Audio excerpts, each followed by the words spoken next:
This is Monique with your Daily Sunshine. Just wanted to touch upon this subject matter, which is burnout, crises, and the status of your mental health.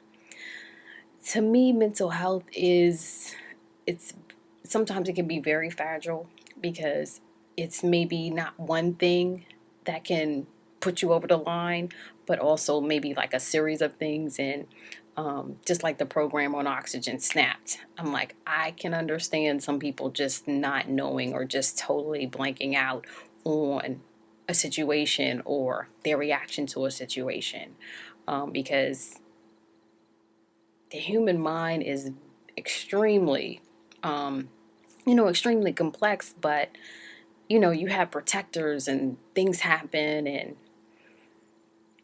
it can go from 0 to 360 extremely quickly. But there are a number of resources out there, especially for the military community.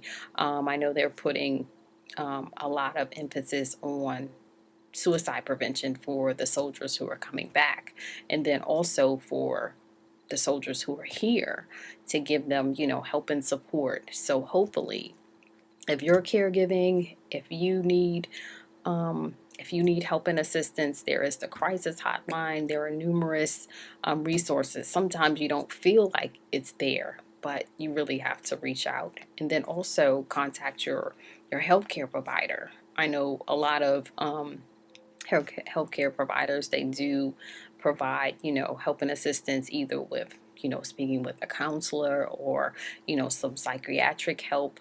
But you being as strong as you can for your loved one and also for yourself, because you have to think about it's you first, and then you can take care of your loved one by you being as strong as you can. Case in point, my dad, he had gotten really, really sick a couple of years ago, and I felt myself. I was on the ledge, and I felt myself about to jump. And it was just, it was just one of those times. It was like, oh my God, I'm about to lose my mind. And let me tell you what saved me. This is but it was the thing that just made me be like, snap out of it. It's not that easy. It was still a number of steps, but it was something that really got my attention. After leaving the hospital, because we left him in ICU, after leaving the hospital that night, I was rushing up. So I parked in the first available parking space that I saw, and, ran into the ER, and they had put a ticket on my car. So good old DC, they really brought me back down. They saved me. And I was like, how in the world did I get a ticket? It's like after midnight. So how did I get a ticket? And the sign, DC's still dealing with this problem now. There's a sign that's at the end.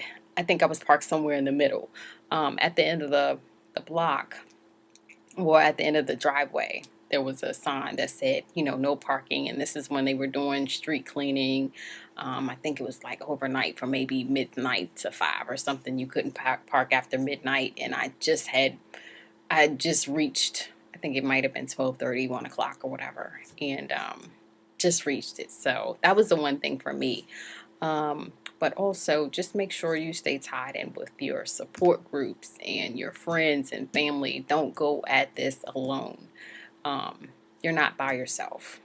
Please lean on someone, something. Please reach out. This is very serious, and I just hope and wish the best for you. But I just want you to do it with a sound mind. You're getting excellent support, and you can better take care of you and your loved one. Thanks so much. This is Monique.